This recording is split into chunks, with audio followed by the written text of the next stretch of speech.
behind the smiles, public appearances, and carefully staged photos, there are cracks in the Biden marriage that no one wants to talk about until now. For years, Joe and Jill Biden have presented a picture of unity, partnership, and resilience, especially as they've navigated the glare of political power and public scrutiny.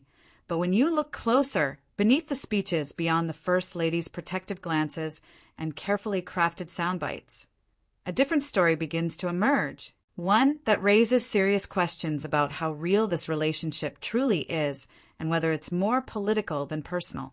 To understand the full story, we have to rewind the clock back to the beginnings of their union. Forged in tragedy after Joe Biden's first wife and daughter were killed in a car accident in 1972, a devastating loss that shaped not only his political narrative, but also his emotional dependency on relationships that offered structure and public comfort. Enter Jill Jacobs, a young woman who met Joe under circumstances that have since been recounted in ways that seem almost overly curated. Their chance meeting and storybook courtship has been highlighted in campaign stops, books, and interviews. But even Jill has admitted that the timeline of their relationship has been smoothed over for public consumption, with old friends and even family members sometimes contradicting the details. Over the decades, the Bidens have carefully constructed an image of marital unity, one that seems to mirror the political brand Joe has tried to sell: stable, reliable, and enduring through hardship. But that image has shown signs of wear, especially in recent years as cameras have captured increasingly awkward moments between the two, distant body language at major events, forced smiles, and clips where Jill seems more caretaker than equal partner, even at times physically redirecting the president in ways that sparked widespread online discussion and memes, but also concern.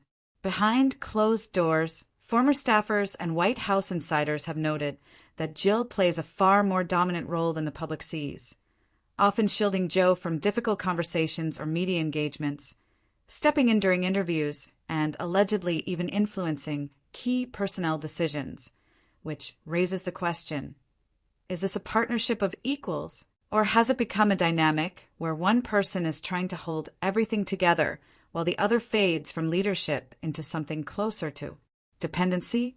Their relationship has faced significant strain, especially as Joe's age and cognitive health have become a national conversation, with increasing instances of verbal slips, confusion, and physical stumbles placing intense pressure on Jill, who not only has to defend her husband politically, but seems tasked with managing the optics of his public presence, a responsibility that some critics argue crosses the line into manipulation or control, while others see it as the desperate actions of someone trying to protect the legacy of a man she loves. But that love is precisely what many are now questioning.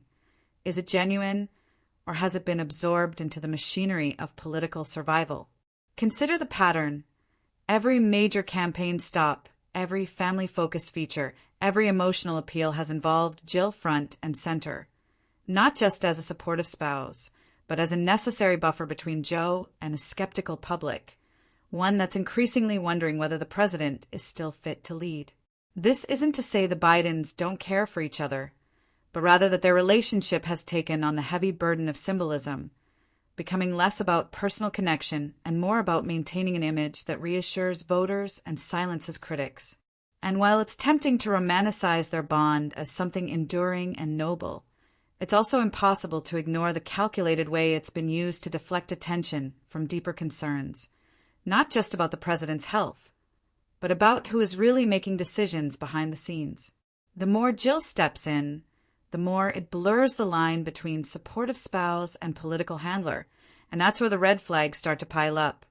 Not because she's helping, but because the level of help required suggests that Joe may no longer be in a position to function independently at the highest level of government.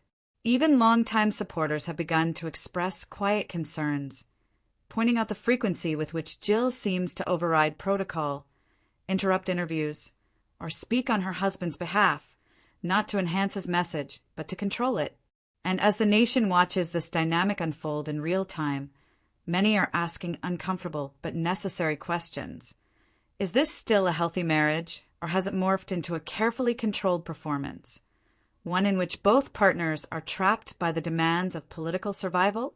What toll does that take on a relationship and on a nation that depends on that relationship for leadership?